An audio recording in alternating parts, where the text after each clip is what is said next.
सदगुरु कबीर के चिंतन में मनुष्य मनुष्य के बीच में भेद की दीवार नहीं है। सदगुरु कबीर साहब के चिंतन और दर्शन में मनुष्य से बड़ा श्रेष्ठ, मनुष्य से बड़ा उत्तम प्राणी इस धरती पर कोई नहीं है।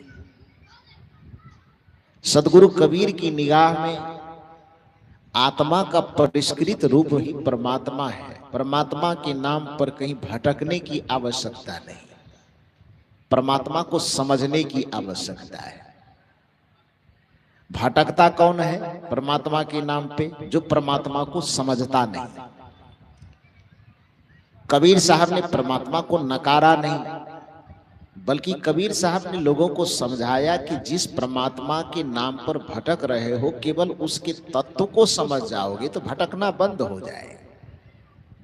इसका उदाहरण कबीर साहब ने दिया है कि जैसे कोई मां गोद में बच्चे को लेकर के सीने से चिपका करके वो सोई हुई है, और सोए सोए वह सपना देख रही है कि मेरा बच्चा कहीं खो गया है। तो सपना में वो रोएगी कि नहीं रोएगी? रोएगी ना। कोई मां अपने 6 महीने साल भर के छोटे बच्चे को अपने सीने से चिपका करके सुलाई, और सोए हुए अवस्था में वह मां स्वप्न देख रही है कि मेरे बच्चे को किसी ने चुरा लिया या मेरा बच्चा कहीं खो गया, और उस स्वप्न में ही वह बड़ा बौखला रही है, परेशान हो रही है, रो रही है, छटपटा रही है। तो उसके जो वो छटपटाहट है, वो छटपटाहट का अंत कैसे होगा? कहीं भटकने से, तब जगने से। लाख उपाय सपने के अंदर रह करके वो लाख उपाय कर ले, लेकिन उसका व्याकुल होना, उसका परेशान होना, उसकी छटपटाहट बंद नहीं होगी। एक शर्त पे बंद हो जाएगी। कब बंद होगी? सपने से जग जाएगा। स्वप्न से जगने पर ही जैसे मां की उस स्वप्न वाली पीड़ा का अंत हो सकता है, भटकने से नहीं हो सकता। ठीक उसी प्रकार से कबीर साहब कह रहे हैं कि ये मोह की निद्रा में सोए सोए, विषय की निद्रा में सोए सोए जो तुम परमात्मा ईश्वर के नाम पे भटक रहे हो, एक प्रकार का सपना देख रहे हो। और जिस दिन संत गुरुजन के संपर्क में आकर के उनके शब्दों की मार से, ज्ञान की मार से जग गए, तो जैसे मां सपने में अपने बच्चे को खो करके पलंग पर छटपटा रही है, और निद्रा टूट जाने के बाद पाएगा कि जिस बच्चे के लिए हम छटपटा रहे थे तो सीना से चिपका हुआ है।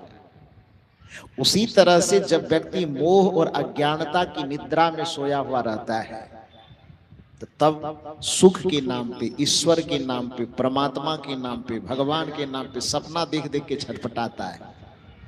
अब कोई सदगुरु आते हैं, कोई संत आते हैं, शब्द की मार से आपकी चेतना को जगा देते। धर्मदास साहब ने यही तो कहा गुरु से, गोरो पैया लागू नाम को लखा दीजिए, गुरु पैया लागू नाम को।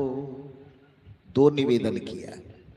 पहला निवेदन, घाटा अंधियारी वस्तु नहीं सूझे, घाटा अंधियारी वस्तु नहीं सूझे। सबके घट में वह ज्ञान का अंधकार छाया हुआ है, जिसके कारण है तो भीतर में लेकिन दिखाई नहीं देता, जिसके कारण खोज रहे हैं उसको बाहर बाहर, है पास में दिखाई नहीं देता है।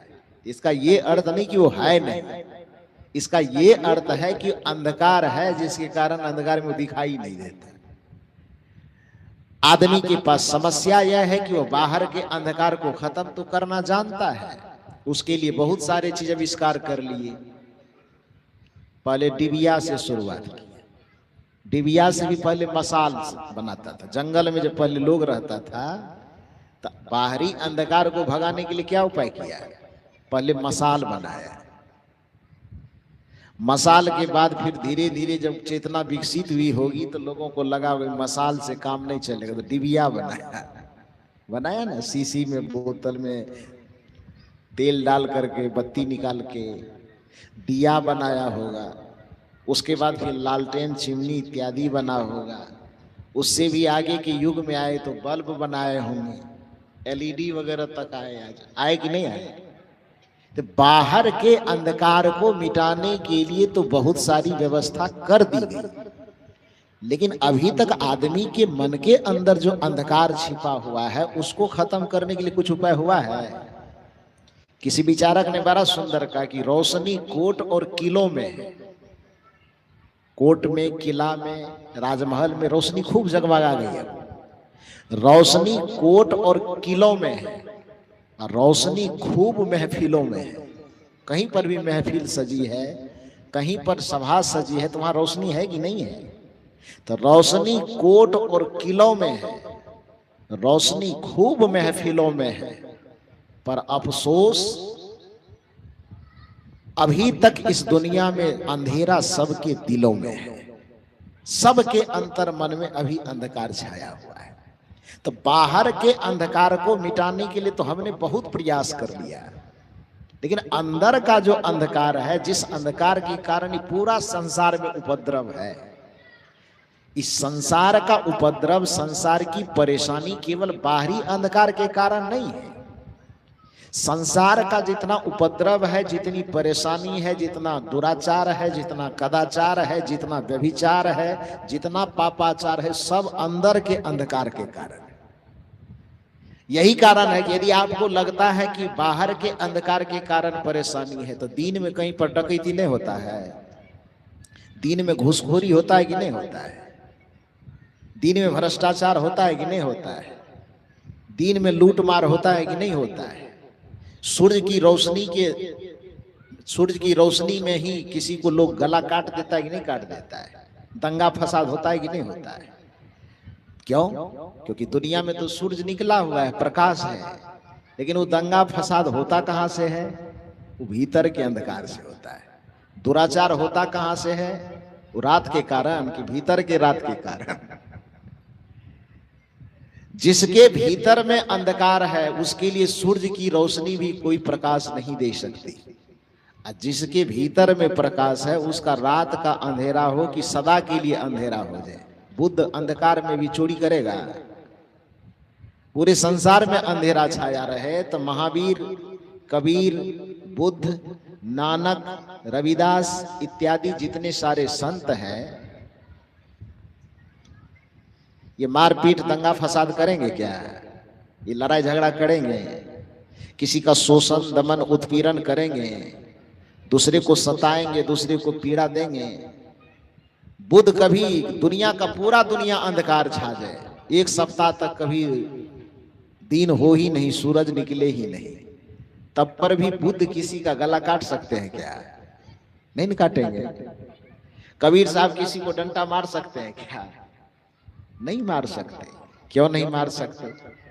क्योंकि संसार में चाहे कितना भी अंधकार छा जाए, लेकिन उसके अंतर में ज्ञान का प्रकाश हो चुका है। इसलिए विचारक कहते हैं कि आज जो संसार में ये उपद्रवजनक स्थिति दिखाई देती है, उसका कारण यह है कि रोशनी तो खूब महफिलों में, रोशनी खूब है कोट और किलों में, लेकिन अफसोस की बात है कि अंधकार अभी भी सबके दिलों में है। सबके दिल में अंधकार छाया हुआ है, तो वहां दिया जलाना है। वह दिया जलाने का काम बाहर में कोई नहीं कर देगा, वह दिया जलाने का काम केवल गुरु करेंगे। इसलिए धर्मदास साहब जी कहते हैं, घाट अंधियारी वस्तु नहीं सूझे, घाट अंधियारी वस्तु नहीं सूझे, ज्ञान के दीप जला दीजिए गुरु, पैया लागू नाम को लखा दीजिए गुरु, पैया लागू नाम को लखा दीजिए,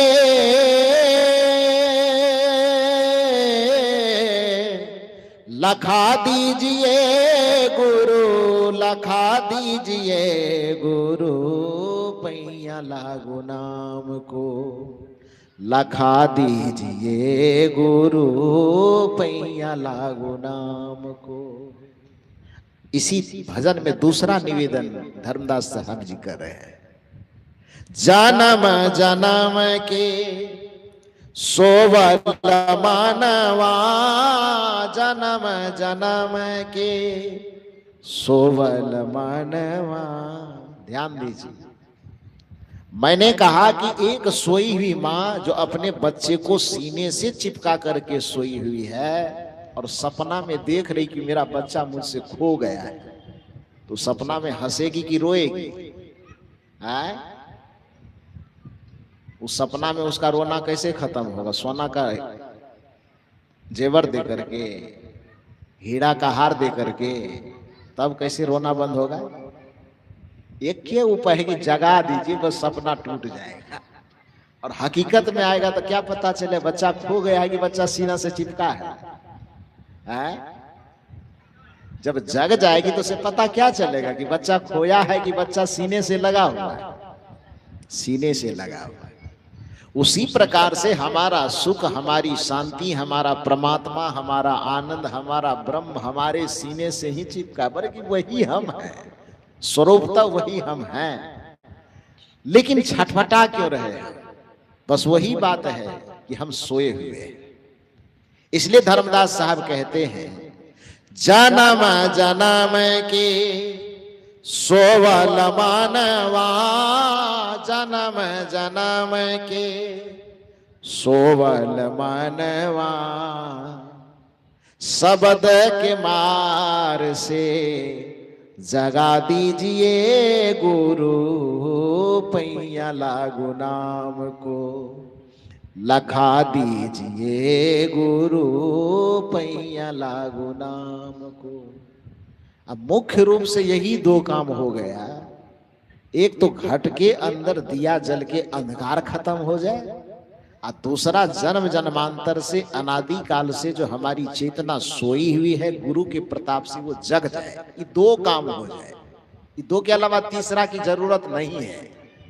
ये दो काम हो जाए तब अंत में धर्म ही दास के अरज गुसाई, धर्म ही दास के अरज गुसाई, खेव के पार लगा दीजिए गुरु, पैया लागू नाम को लखा दीजिए गुरु, पैया लागू नाम को।